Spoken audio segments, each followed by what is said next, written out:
Coming up next on The Local Show, action figures and toys. Some of them actually get their start right here. Also, from an early career in rap to a master's degree in composition at UMKC, Kerwin Young's amazing musical journey. Plus, the future of the family farm. We'll learn more about it from Harvest Public Media.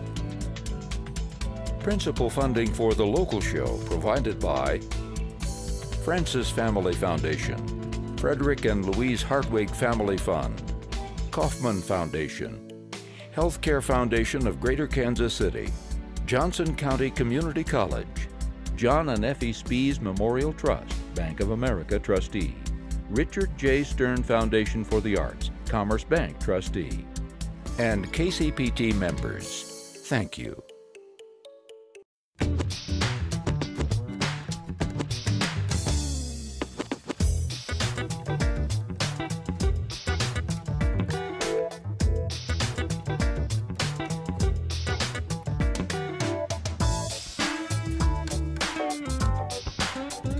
Hi, I'm Randy Mason. And I'm Nick Haynes. Working beyond retirement is fairly common these days, but as a profession, you won't find many people working so late in life as farmers. According to the latest agricultural census, 1 in 4 American farmers are now over the age of 65.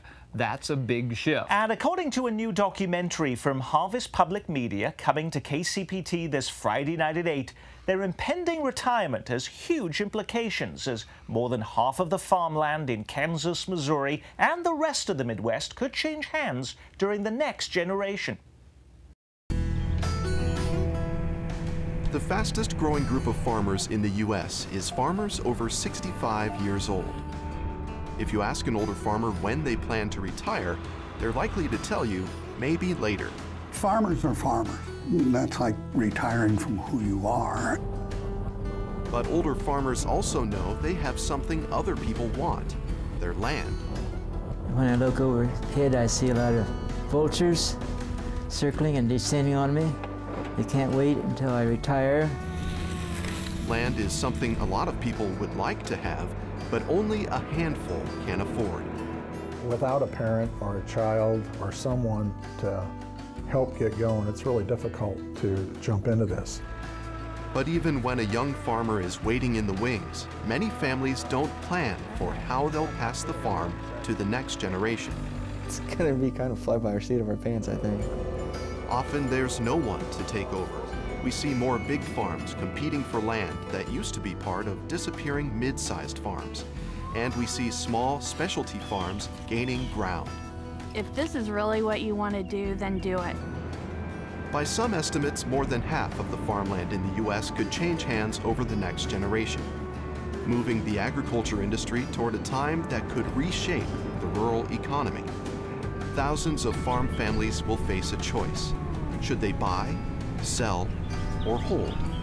We examine that decision in Changing Lands, Changing Hands. A clip from Changing Lands, Changing Hands, produced by Harvest Public Media. Joining us now is Harvest's editor, Donna Vestal, headquartered here in Kansas City. Thank you so much for being with us on The Local Show. What triggered this series, Donna? Well, Harvest Public Media, based at KCUR, as you say, we have reporters all over the region, all over the Midwest. I have 5 reporters. And, you know, this is what we do. We're out in the field with farmers. We're out in the field every day talking about what's happening, what is changing, what's not being covered by the media. This is a big swing in what's ahead for farmers and agriculture production in this country, and it was important for us to address it in the in-depth manner that it needed. And so we've produced this television documentary and a 5-part radio series, which has been running on KCUR all week long, which you can link to, by the way, via The Local Show, which will take you to the KCUR site, and you can see or hear all of those audio stories. That's right. We have those have been airing on Morning Edition, so one right after the other, looking at things like, you know, young farmers, what they're going to be how they're going to fill these roles. The way that they look at agriculture a little bit differently than their older cohorts. We've looked at some of the obstacles to the transition between families and how difficult that can be on the farm. And we've also even did a story on how some people, it's their dream to retire to the farm, and so there are people who want to work a little harder when they enter into retirement and go into farming. So we have a little bit of a different look on the radio. Living in Kansas City, we don't always think too much about farming, even though we're absolutely surrounded by agriculture. What are the implications, though, of the keepers of our soil graying as they are, that they're becoming so old? Well, the biggest implication is perhaps the fact that we see that the mid-sized family farmer is kind of being squeezed. And we've been reporting on this trend since we were founded 3 years ago. We've got bigger corporations taking over some of this farmland. We've got people who come into farming who can only afford to maybe farm on a smaller scale. And it is the mid-sized farmer, that traditional farmer, who's getting squeezed. And that puts the power in the hands of different people and different entities, and it reshapes how we think about food. Now, you said that maybe people in Kansas City don't think about agriculture, and I would argue that here in the Midwest, what I've found is that it's around us, and we appreciate the business of it, and we understand the economic impact here because we see it in the land around us when we drive a little ways, and also that many of us have our roots on the farm. We may not still live on the farm, we may still not even have our parents on the farm, but some of us trace that back a few generations. And Harvest has done this, has another series going on right now every week called My Farm Roots, where we're just listening to people's stories of those roots and what they mean to them, and they're very powerful. And so I think this whole topic and this interest in this issue has profound implications here in the Midwest. Most of us are very happy to hang it all up. Why are farmers so reluctant to quit upon retirement age? Well, I think the documentary does a wonderful job with this, because there's the farmer that Grant Gerlach, my reporter, talked to, said, you know, you just can't, if you leave it, they're afraid they might die, I suppose, in some way. If you live it, just think about if your job is where you live every day, and you've invested your family and your everything that defines you is on that farm. And I just think it's very hard to walk away. And once you walk away, you know you're acknowledging that's over, and that's not what you can do anymore. We have a short clip here of one of those octogenarian farmers, this one from Iowa. Take a look. Bob Hawthorne farms 2,000 acres of corn and soybeans in the Luss Hills of western Iowa. He's been doing it 60 years, and at the age of 84, he has no plans to slow down. It runs in the family. His father, Fred Hawthorne, stayed active on the farm into his 90s and lived to be 98, so Bob feels like he's still got plenty of time left to work. I'd be bored not having anything to do. Now, I've also noticed that farmers, when they retire, buy a house in town, move into town, they die of a heart attack about the next year. It seems like farmers have to keep going active, or they just fade away. Bob Hawthorne does wonder what will happen to his family's farm. He knows one thing: after 4 generations, the Hawthorne family farm ends here. He has no children of his own. He never married. What will happen? It's a big question, and not one he seems ready to answer. Not just yet. When I look overhead, I see a lot of vultures circling and descending on me. They can't wait until I retire, I die, or become physically or mentally incompetent on the farm, so they get their greedy hands on my farmland. Every farm wants to grab more land because it's not big enough. I've never heard of any farm that wants to sell some land because it's got too much. A clip from Changing Lands, Changing Hands, another part of the documentary, Donna Vestal with Harvest Public Media. What happens mostly when a farmer dies? What happens mostly to the land that's left behind? Is it basically going to family members? What happens to that land? I think a lot of times what we're seeing is, yes, it usually will go to family members who maybe aren't farmers, and then you have lease agreements, or they rent out the land, or they sell it. I know there's a family in the documentary that decides to sell the land, that his mother actually had leased it out for years, and then it came to them and they needed to use the money in a different way, I think, and it was very difficult for him, I think, to make that decision. to leave the land that was his heritage, that they had had since the Homestead Act in the 1800s. But surprisingly, also in the documentary, only 1 in 3 farmers have succession plans for their land. Yes, and that is a, you know, it's a hard thing to get them to sit around the kitchen table, I think, and have that conversation. And we explored that quite fully, again, in one of the radio stories, and that.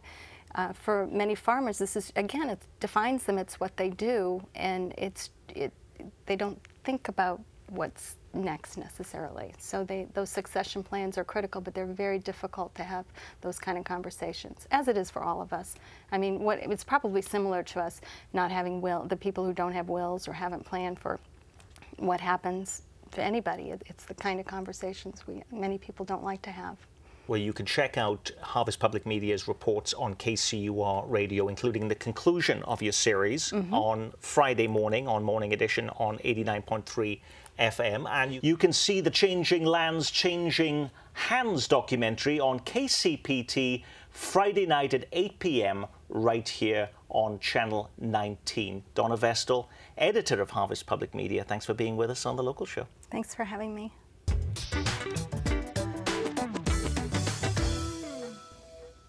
Hidden away in Kansas City's creative community is a small artistic subculture which makes its living creating toys for some of the biggest Hollywood and video game franchises in the world. From initial sculpture to the final prototype and casting, these local artists play a huge but unseen role in bringing toys to toy store shelves. These days you'd expect lots of computers and 3D printers to be involved, but not so much. The artists you're about to meet at the Livestock Exchange building in the West Bottoms still do lots of their work by hand. Anthony Laddish of Mile Deep Films takes us inside this fun and fascinating corner of the toy-making world.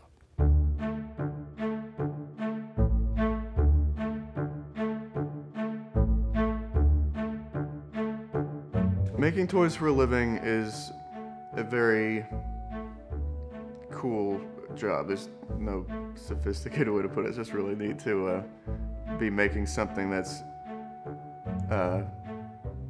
was a big part of everyone's childhood.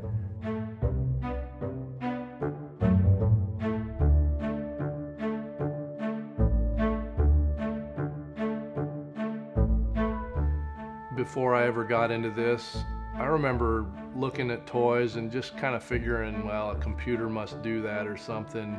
I didn't even get that actually people just sat there and sculpted all of this stuff. And honestly, I was pretty amazed that it was done so classically, just sculpting out of clay, and that it goes through Kansas City. Whenever I tell somebody what I do, it doesn't matter who they are or what line of work they're in. They always perk right up and are fascinated. To me, there's a bit of irony to the fact that I sculpted ever since I was a little boy. And my sister was always very talented at everything she did, but she was an artist, but she never sculpted. I decided to try to help her get some work with the toy companies. And turns out she is like a miraculous sculptor without ever having done it before in her life.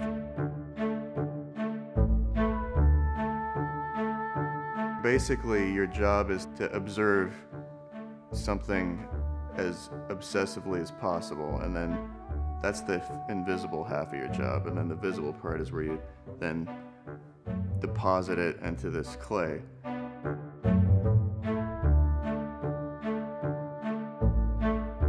I love and hate what I do, and I think you'll hear that from a lot of artists because you can really torture yourself with the details. Most projects, especially if you've got something from a movie that's an iconic monster and you go, there's 8 veins back here, I put 7 veins back there, and you can tell, I didn't have the reference, but now there are people on the fan site that found a picture of the sculptor behind the scenes, and there's definitely 8 and I put 7, and you hate yourself for that. And then you look at it 2 months later and you're like, that's great, that looks fine.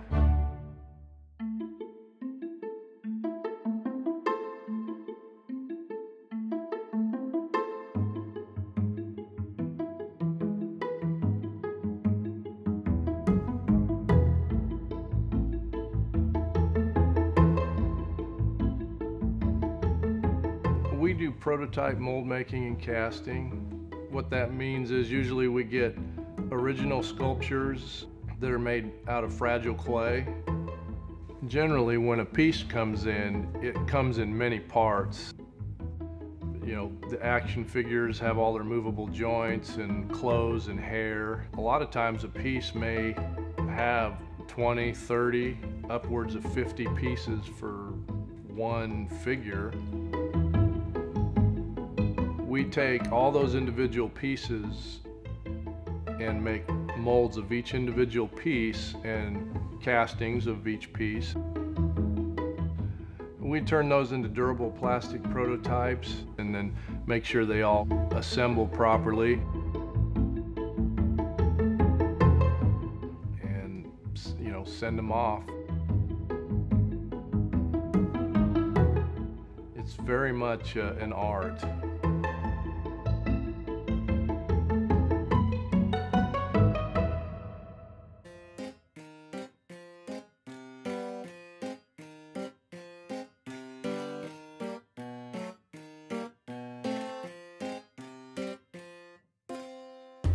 I am very much a sci-fi fan. For instance, I'll go to a sci-fi movie just because it's sci-fi, even though it's getting a 30% on Rotten Tomatoes or something.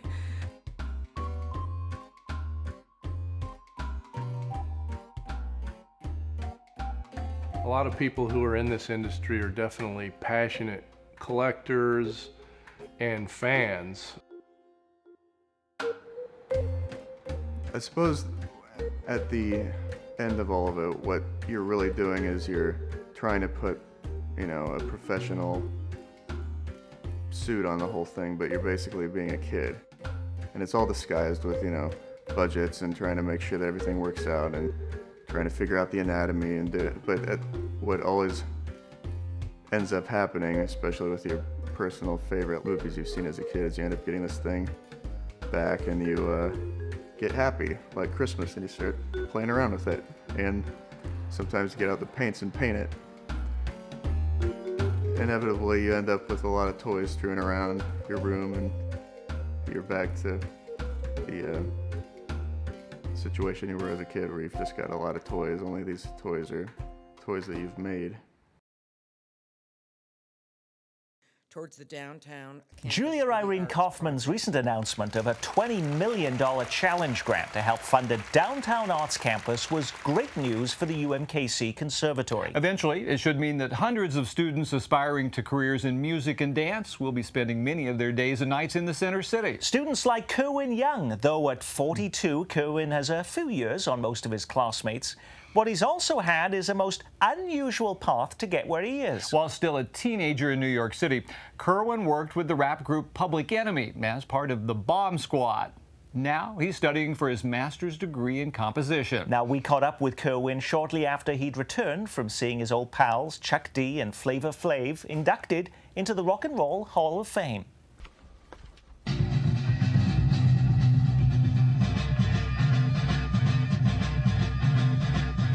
Hit it, Chuck. Free to do the music. Yes! The rhythm, the rebel. Sleek. Yep, Kerwin Sleek Young. Actually pronounced Slick, but we spell it Sleek. And you were like a 17-year-old coming up from Chuck being your neighbor? Yeah, he lived in the next corner, but how I was introduced to the group wasn't through him, although I knew him.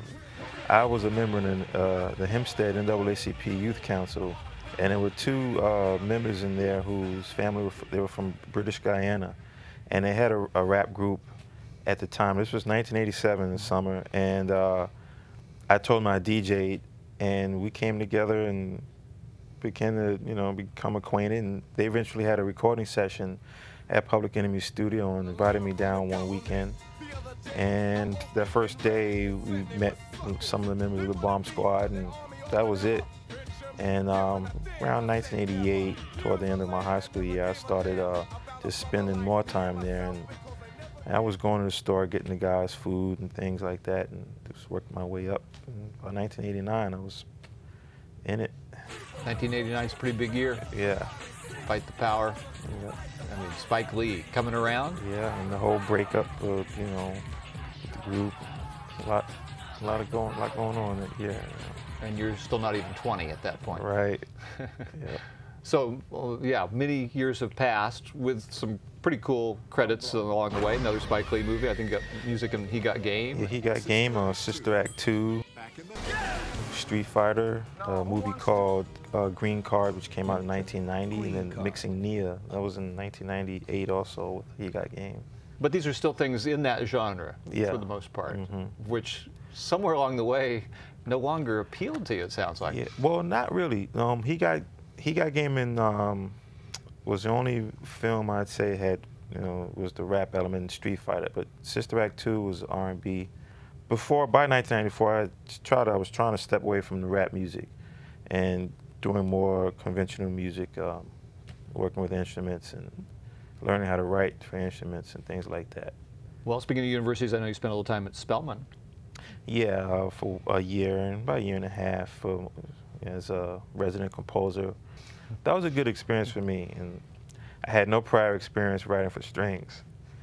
So you can imagine, the students were like, well, what is this? And the cellist told me, I don't read treble clef. And so you need to write that in bass clef. And was that when you thought, maybe I'm going to UMKC to really hone this? Yeah, it was around that time.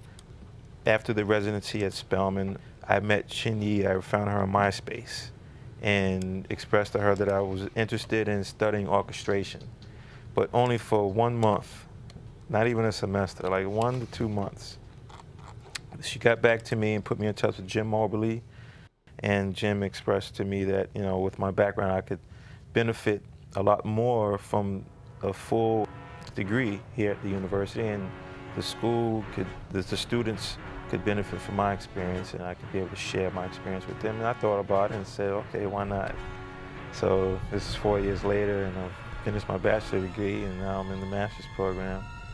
Is it just urban legend that Chuck D wrote your recommendation letter? Yes, that's true. Yes, Eric Vietnam Saller also wrote one, and it's amazing. I think back, and it's all the people that I've met over the years who've either given me, sound advice, or I've studied with, like the collective of these people. It's just all at the high level. So, but I still have to work hard. It's a challenge. Even after the recent Rock and Roll Hall of Fame induction for Public Enemy and everything that's been going on, I still have to contend with unreturned phone calls and emails. I still have to work just as hard to solicit new music and try to secure license agreements and that sort of thing. How about Bobby Watson? Yeah, Bobby Watson, I was able to study with him. I petitioned the program that, if I could study with him for composition, and they agreed. And he's been great, I can get the best of both worlds, the classical and the jazz. For me, being able to orchestrate has been a big deal because I can compose, I have ideas. Getting a full grasp of how harmony works is another added factor. But orchestration, you have to have time to study scores. So I've been sitting in on several rehearsals, looking at the scores with the conductors at UMKC, seeing what's going on, and then making time for myself to go through Ravel scores. And Quincy Jones would also mention Ravel scores to me. Look at those. Look at Gil Evans scores. So I took that to heart, and I spent a lot of money buying scores and just looking. Lalo Schifrin, huh? Yes, one of my favorite composers. No one has mentioned Lalo Schifrin to me for a while. Yeah. Well, Mission Impossible. Mission Impossible, Cool Hand Luke, Enter the Dragon, all the Dirty Harry movies, man, the Rush Hour films, Amityville Horror. Yeah, and he's written a symphony about Queen Liliuokalani from Hawaii. His background, it's like across the board. And yeah, that's he's definitely someone whose career is one I like to model, just for his ability to start here and then he's going through these other phases and can still put it all together, Once that degree is in hand, back to? I'm not sure. One goes through the other? Yeah, I'm not sure. Once I'm done with my master's degree, I'd like to pursue my doctorate, so I could teach, but I'm still thinking about a few things. I want to take my time. I want to score major motion pictures. I haven't done that. I've only written music for like soundtracks or had songs in major motion pictures. I haven't scored a major motion picture. I want to do that, and I'd like to score a weekly drama, television drama. Well, it doesn't sound like Kansas City is someplace you're trying to escape the quickest that you can. No, I kind of like it here in a way, you know. As far as the music and the arts environment, it's conducive to my lifestyle, and there's a lot here that I can, you know, continue to be involved with. Yeah. Well, good to have you here. We'll look forward to more stories from your own achievements. Yeah, Kerwin Young, glad to have you here on The Local Show. Thanks, Randy. Yeah, thanks for having me.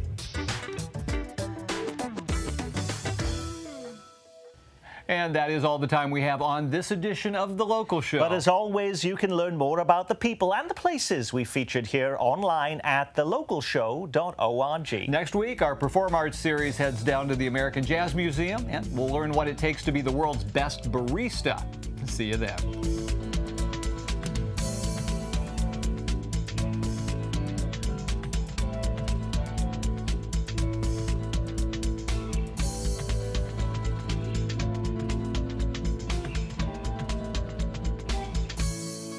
Principal funding for The Local Show provided by Francis Family Foundation, Frederick and Louise Hartwig Family Fund, Kaufman Foundation, Healthcare Foundation of Greater Kansas City, Johnson County Community College, John and Effie Spees Memorial Trust, Bank of America trustee, Richard J. Stern Foundation for the Arts, Commerce Bank trustee, and KCPT members. Thank you.